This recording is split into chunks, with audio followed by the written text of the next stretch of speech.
আজকে আপনি যত টাকার মালিক হন না কেন, যত অর্থবিত্তের মালিক হন না কেন, যত সম্পদের মালিক হন না কেন, আপনার যদি পরিবারে গ্রহণযোগ্যতা না থাকে, সমাজে গ্রহণযোগ্যতা না থাকে, রাষ্ট্রে যদি কোনো আপনার গ্রহণযোগ্যতা না থাকে, তাহলে তো আপনার আসলে কিছুই নেই। আপনার কিছুই নেই। ওই সম্পদ দিয়ে আপনি কী করবেন?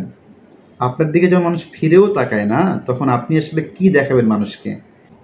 আসসালামু আলাইকুম দর্শক, আজকে কথা বলতে চাই সাবেক পররাষ্ট্রমন্ত্রী আব্দুল মোমেনের একটি বক্তব্য নিয়ে, যে বক্তব্যটি ওনার ফেসবুকের যে ভেরিফাইড পেজ রয়েছে সেখানে দিয়েছিলেন, কিন্তু পরবর্তীতে সেটি সংবাদ আকারে পত্রপত্রিকায় প্রকাশিত হয়েছে এবং সেটা আজকের পত্রপত্রিকায়। একই সাথে আমরা আলোচনা করব ছাগল কাণ্ডে যার নাম জড়িয়ে আছে রাজস্ব বোর্ডের সাবেক কর্মকর্তা মতিউর রহমান, তার মেয়ে ফারজানা ইসলাম ইফসিতা। উনি একটি ভয়েস মেসেজ পাঠিয়েছিলেন তার আত্মীয়ের কাছে। তো সেই বিষয়টি পরবর্তীতে সামাজিক যোগাযোগ মাধ্যমে ছড়িয়ে পড়ে এবং পত্রপত্রিকায় চলে আসে। আমরা এই দুজনের বক্তব্য নিয়ে একটু আলোচনা করতে চাই।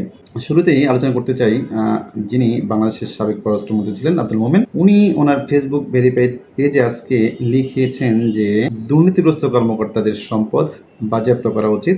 এক দপ্তর থেকে আরেক দপ্তরে ট্রান্সফার, এটা কোনো কার্যকরী শাস্তি হতে পারে না। অনেক কথা বলেছেন, কিন্তু মূল কথা হচ্ছে এটা।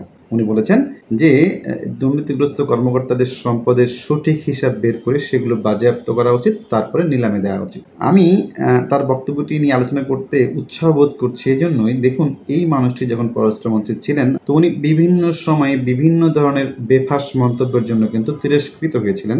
ওনার বিরুদ্ধে অনেকেই বিভিন্ন ধরনের মন্তব্য করেছিলেন। মানুষ হিসেবে আসলে আমরাও এই ধরনের বক্তব্য প্রত্যাশা করি না, বা এই ধরনের কেউ মন্তব্য করুক সেটা আসলে চাই না। সেই মন্তব্যগুলো তাকে শুনতে হয়েছে এবং জনমানুষের কাছে বেশ সমালোচিত হয়েছেন, এটুকু তো নির্দ্বিধায় বলতে হবে। যেমন যদি ওনার দুটো বক্তব্য আমি নিয়ে আলোচনা করতে চাই। উনি একসময় বলেছিলেন যে বাংলাদেশ এবং ভারতের সম্পর্ক হচ্ছে স্বামী স্ত্রীর মতো। আমরা স্বাধীন সার্বভৌম একটি দেশের নাগরিক, আমরা কিভাবে রাষ্ট্রের একজন গুরুত্বপূর্ণ ব্যক্তির মুখে এ ধরনের কথা শুনতে চাই বলুন তো? এটা কি প্রত্যাশিত? এটা কি আমরা চাই? একজন মন্ত্রী উনি কি এই ধরনের কথা বলতে পারেন? একইভাবে উনি আরেকটি মন্তব্য করেছিলেন এভাবে, কোনো এক সফরে যখন উনি ভারতে গিয়েছিলেন, ভারত থেকে ফিরে এসে সাংবাদিকদের যখন মুখোমুখি হয়েছেন, উনি এক পর্যায়ে বলেছেন যে আমি তাদেরকে বলে এসেছি তারা যেন আওয়ামী লীগকে পুনরায় ক্ষমতায় নিয়ে আসে। আমি ভারতে গিয়ে যেটি বলেছি যে শেখ হাসিনাকে টিকে রাখতে হবে। আজকে অনেকের বক্তব্য সেটাই এসেছে যে শেখ হাসিনা আমাদের আদর্শ, আর তাকে টিকে রাখতে হলে আমাদের দেশ উন্নয়নের দিকে যাবে। আমার দেশের সত্যিকারভাবে সাম্প্রদায়িক মুক্ত অসাম্প্রদায়িক একটা দেশ হবে।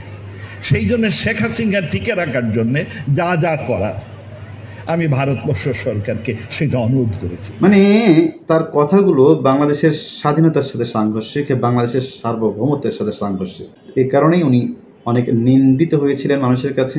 তো সেই মানুষটি এখন ক্ষমতায়, যদিও বাংলাদেশ আওয়ামী লীগ আছেন, উনি মন্ত্রী নেই, সাবেক মন্ত্রী বলা যায়। উনি বলেছেন আজকে যে দুর্নীতিগ্রস্ত যারা কর্মকর্তা রয়েছেন তাদের সম্পদ বাজেয়াপ্ত করা উচিত, নিলামে দেওয়া উচিত। তার এই বক্তব্যটি আসলেই সাধুবাদ পাওয়ার যোগ্য। আমি বিশ্বাস করি বাংলাদেশের 18 কোটি মানুষ যদি থেকে থাকে, প্রত্যেকে তার বক্তব্যের সঙ্গে একমত হবে। এভাবে আসলে মানুষের পালস বুঝে বক্তব্য দেওয়া উচিত। যদি এটি পররাষ্ট্রমন্ত্রী, যিনি সাবেক পররাষ্ট্রমন্ত্রী আব্দুল মোমেনের সত্যিকারে তার মনের বক্তব্য হয়ে থাকে, মনের কথা হয়ে থাকে, তাহলে তার এই বক্তব্যকে সম্মান করা উচিত আমাদের, এবং আমরা অবশ্যই তার বক্তব্যকে সাপোর্ট করি। একইভাবে দেখুন, যখন এই বক্তব্যটা দিলেন ঠিক মানে আজকে 30 জুন 2024 যখন বক্তব্যটি উনি দিলেন ওনার ভেরিফাইড ফেসবুকে, ঠিক সেই দিনই দুর্নীতির মাধ্যমে বিপুল অর্থবিত্তের মালিক হওয়ার অভিযোগে জাতীয় রাজস্ব বোর্ডের কর ক্যাডারের কর্মকর্তা ও প্রথম সচিব কাজী আবু মাহমুদ ফয়সালকে তার পদ থেকে সরিয়ে দেওয়া হয়েছে। তাকে বগুড়া কর অঞ্চলের পরিদর্শী রেঞ্জ 1-এ বদলি করা হয়েছে। এই যে বিষয়টা, মানে উনি বক্তব্য দিলেন এবং সেদিনই এই ঘটনাটা ঘটলো। আমি এটা জানি না যে আসলে কোন বিষয়টা আগে ঘটেছে, এই অর্ডারটি আগে এসছে নাকি তার বক্তব্যটি ফেসবুক পেজে আগে এসছে, আমি জানি না। সেটা নিয়ে বক্তব্য হতে পারে ভিন্নভাবে, কিন্তু বলা যায় যে দুটো বক্তব্যই একই দিনে এসছে। এর আগে ছাগলকাণ্ডে জাতীয় রাজস্ব বোর্ডের কাস্টমস, এক্সাইজ ও ভ্যাট অ্যাপিলেট ট্রাইব্যুনালের প্রেসিডেন্ট মোহাম্মদ মতিউর রহমানের ব্যাপক দুর্নীতির ঘটনাও বের হয়ে আসে। পরে তাকেও তার পদ থেকে সরিয়ে অর্থ মন্ত্রণালয়ের অভ্যন্তরীণ সম্পদ বিভাগে সংযুক্ত করা হয়েছে। এই যে এক দপ্তর থেকে আর এক দপ্তরে নিয়ে যাওয়া কিংবা চলে যাওয়া, এগুলো আসলে শাস্তির ধরন হতে পারে, কিন্তু সেটা ওই যে উনি যেভাবে বলেছেন কার্যকরী শাস্তি হতে পারে না। এই বোধোদয়টা আসলে রাষ্ট্রের হওয়া উচিত এবং পররাষ্ট্রমন্ত্রীর বক্তব্যকে রাষ্ট্রের আমলে নেওয়া উচিত এবং সে অনুযায়ী পদক্ষেপ যদি গ্রহণ করা হয়, আমার মনে হয় বাংলাদেশের আপামর জনসাধারণ এ ধরনের বিষয়কে সাপোর্ট করবে, সমর্থন দেবে। ঠিক কিভাবে আমি আলোচনা করতে চাই, ওই যে একটু আগে বললাম যে মতিউর রহমানের কথা, সেই মতিউর রহমানের মেয়ে, উনি তো কানাডা প্রবাসী, ওনার নাম ফারজানা ইসলাম ইপসিতা। উনি ভয়েস একটা মেসেজ পাঠিয়েছিলেন তার স্বজনের কাছে। সেই মেসেজটি পরবর্তীতে সংবাদ আকারে প্রকাশিত হয়েছে এবং সামাজিক যোগাযোগ মাধ্যমে ছড়িয়ে পড়েছে। দেখুন, দুর্নীতি করছেন, সম্পদ থেকে সম্পদ বাড়াচ্ছেন বা সম্পদের পাহাড় গড়ছেন, এগুলো আসলে এগুলো দিয়ে আসলে কি করতে যাচ্ছেন সেটা হয়তো ভাবছেন না, কিন্তু সম্পদের পাহাড় গড়তে গিয়ে আপনি অন্ধ হয়ে গিয়েছিলেন এবং আপনার এই অন্ধত্বকে দেখুন আপনার সন্তানরা কিভাবে ট্রিট করে। যেমন ফারজানা ইসলাম ইপসিতা উনি বলেছেন, বিশ্বাস করেন আমার বাবারে প্রোটেক্ট করার কোনো ইচ্ছাই আমার নেই, তার উপর আমার জিদ, আল্লাহর কসম বাবারে আমি ছাড়ুম না। সে আমারে ধোকা দিয়েছে, আমার মারে ধোকা দিছে, আমার ভাইরে ধোকা দিছে, আমি তারে ছাড়ুম জীবনেও না। তার জন্য আমার নাম নষ্ট হবে, মার নাম নষ্ট হবে, এটা আমি হতে দেব না। সে আরও বলেছে, মানুষের দোষ তো নাই রে ভাই, দেশের মানুষ তো আসলেই কষ্ট করে। এই লোকটা আমার মারে এত বড় চিট করলো রে ভাই, আমি 1 মিনিট পর পর আমার মার সঙ্গে কথা বলতেছি, আমার মা হাউমাউ করে কান্দে, আমার ভাই কান্দে, আমার ভাই আমার বলে, বাপ আমাদের কখনো ভালোবাসে নাই রে আপু, ভালোবাসলে সে এইভাবে চিট করতো না, এখন কি করব জানি না রে ভাই। মানে অনেক বড় একটা লেখা মানে চলে এসছে, মানে তার ওই মেসেজটাই যখন সংবাদ আকারে বা সামাজিক যোগাযোগ মাধ্যমে ছাপানো হয়েছে, অনেক বড় একটা লেখা বলা যায়। তো আমি শুরুর দিকে লেখাগুলো পড়ে শোনানোর চেষ্টা করলাম। হ্যাঁ, তো আলোচনাটা এখানে করতে চাই এই জন্য যে এই যে সন্তানের যে বোধোদয় হয়েছে, কিন্তু এত দেরিতে হলো কেন? এই সন্তান তো আসলে পরিপক্ক একজন সন্তান বলতে হবে, বোঝার মতো তার বয়স হয়েছে, উপলব্ধি করার মতো তার সময় হয়েছে, কিন্তু অনেক দেরি হয়েছে। এই উপলব্ধি আগে করা উচিত ছিল। এই যে সম্পদের পাহাড়, এগুলো স্ত্রী সন্তানদের কারোরই আগে দৃষ্টিতে আসলো না, কারো উপলব্ধি হলো না কিভাবে হচ্ছে এসব। আজকে যখন তিনি বিপদে পড়ছেন মতিউর রহমান, তখন তার সন্তানরাও তাকে কটাক্ষ করছেন। এটা হচ্ছে নিয়তি, এটা হচ্ছে বাস্তবতা। তাই বলছি, নিজেকে ভালোবাসতে শিখুন মতিউর রহমান কিংবা যারা রয়েছেন। আমি দুঃখিত মতিউর রহমানকে আমি মানে সরাসরি কথা বললাম। আমি যদিও কখনোই এটা চাই না যে কারো বিরুদ্ধে কোনো অভিযোগ আসলেই তাকে দোষী বলতে হবে। আমি চাই যে বিচারের আওতায় আসুক বিষয়গুলো, বিচারের মাধ্যমেই যদি নিরূপিত হয় যে তিনি দোষী, তাহলে তাকে দোষী বলতে দ্বিধাগ্রস্ত হওয়ার বা দ্বিধা নেই। হ্যাঁ, তো সেই মতিউর রহমান যদি সত্যি দোষী হয়ে থাকেন, এখন তো দোষী আমি বলতে বাধ্য হচ্ছি যখন তার সন্তান দেখছেন যে তার সম্মান নষ্ট হচ্ছে, তার বাবার জন্য তার মার সম্মান নষ্ট হচ্ছে, তার ভাইয়ের সম্মান নষ্ট হচ্ছে।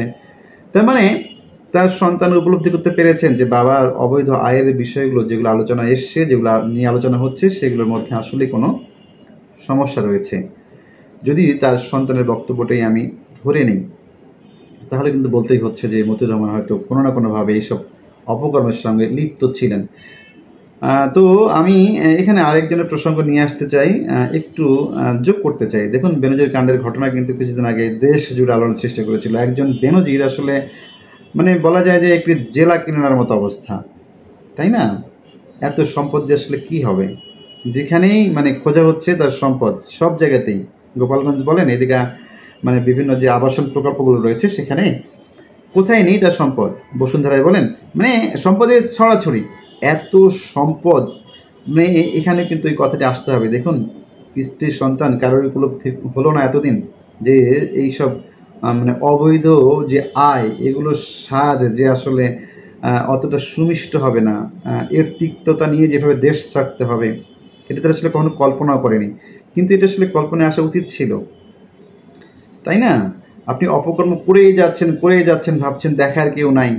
হ্যাঁ, এটা আসলে হয় না। প্রকৃতি বলতে একটা মানে বিষয় রয়েছে। প্রকৃতি কিন্তু কখনো থেমে থাকে না।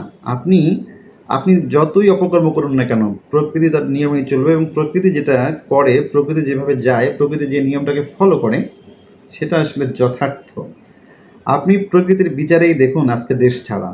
এতদিন ছিলেন প্রতাপশালী একজন আইজিপি বাংলাদেশের। আমি দুঃখিত যে এই মানুষটিকে নিয়ে আমার কথা বলতে হচ্ছে, কারণ আমি তার ক্ষেত্রেও একই বক্তব্য দিতে চাই। তার বিরুদ্ধে এগুলো আসলে অভিযোগ। যে অভিযোগে উনি অভিযুক্ত, সেই অভিযুক্ত ব্যক্তিটা কিন্তু বিচারের মুখোমুখি হতে পারতেন। উনি কিন্তু বিচারের মুখোমুখি আর হচ্ছেন না, তাই না? দুদক থেকে তাকে কয়েকবার ডাকা হয়েছে, উনি কিন্তু ফেস করেননি। তো বলতে হবে যে এখানে কোনো সমস্যা রয়েছে। এই সমস্যাটাই হচ্ছে সেই সমস্যা, যে সমস্যাটা উনি সৃষ্টি করেছেন। যে অভিযোগগুলো এসছে সেই অভিযোগগুলোর মধ্যে হয়তো কোনো সত্যতা রয়েছে, তাই না? তার মানে এই যে অঢেল সম্পদের মালিক হয়েছেন আপনারা, এই সম্পদ আজকে আপনাদের কি দিল? আজকে আপনাদের সম্মান তো ধুলোয় মিশিয়ে গিয়েছে। আজকে কেউ আপনাদেরকে আর সম্মান করে না। আজকে আপনি যত টাকার মালিক হন না কেন, যত অর্থবিত্তের মালিক হন না কেন, যত সম্পদের মালিক হন না কেন, আপনার যদি পরিবারে গ্রহণযোগ্যতা না থাকে, সমাজে গ্রহণযোগ্যতা না থাকে, রাষ্ট্রে যদি কোনো আপনার গ্রহণযোগ্যতা না থাকে, তাহলে তো আপনার আসলে কিছুই নেই। আপনার কিছুই নেই। ওই সম্পদ দিয়ে আপনি কী করবেন?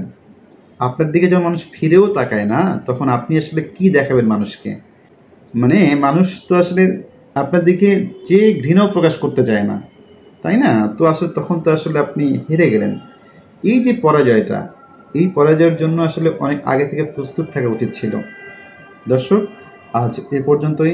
আপনাদের সবাইকে নিরন্তর শুভেচ্ছা।